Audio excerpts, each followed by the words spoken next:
Welcome to the Fingervile 5. My name is David Smith. Last time I spoke about how we should pattern our life after Jesus, and I talked a lot about encouragement, how Jesus was an encourager, and how we need to be encouraging. This week, I want to talk about forgiveness. Jesus forgave, and we need to be forgiving also.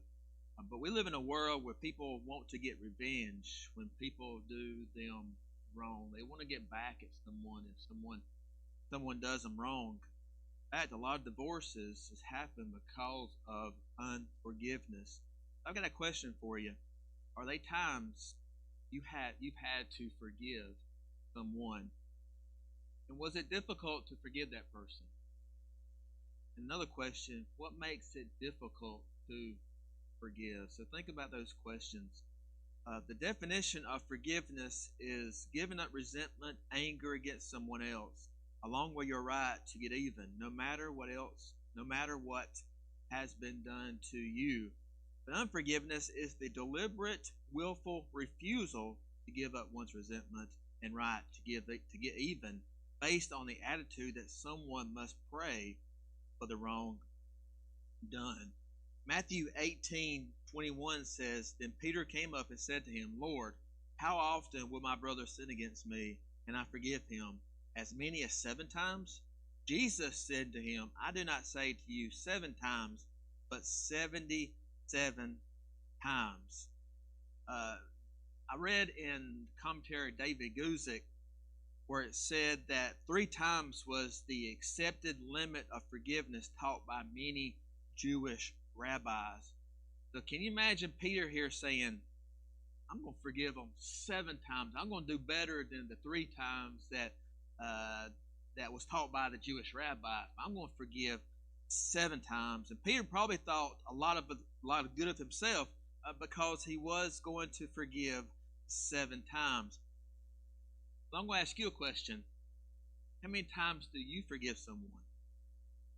Do we have the same attitude as Peter, that we have an attitude that we're just going to forgive 7 times or 3 times, or there's a limit on how many times we forgive someone? But Jesus said in verse 22 again, I do not say to you 7 times, but 77 times. This probably took Peter's breath away.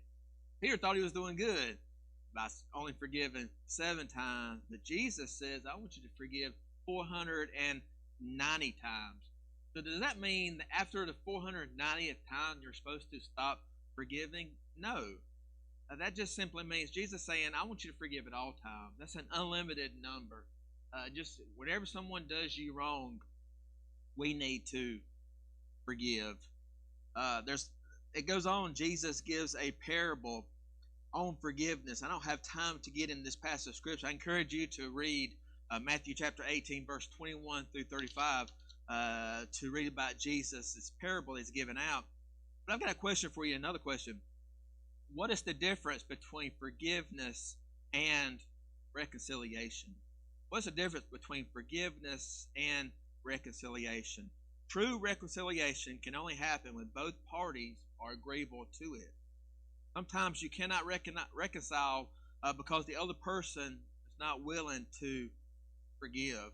But true forgiveness is not that way. True forgiveness is just one-sided. Your job is to forgive. You cannot help what the other side does. You need to do your part and let God handle their side. Your part is to forgive the other person. But just right quick in closing, I want to speak about the who, what, when, why, and how of forgiveness. The who, what, when, why, and how of forgiveness. So who do you need to forgive? Everyone. What do you need to forgive? Everything that has been done to you. When do you need to forgive? At all times. Why do you need to forgive? Because Jesus first forgave us. Think about this. Sometimes it's hard to forgive someone. But when you start thinking about the many times that you've done Jesus wrong and how many times he has forgiven you, we need to forgive other people the same way. But how do you forgive? Through Jesus Christ. Like I said, sometimes it's hard. Sometimes it's hard to forgive someone else, but you only can forgive sometimes through the power of the Holy Spirit through Jesus Christ. My time is up. It went by real fast, but I hope you've enjoyed the devotion, and we'll see you next time.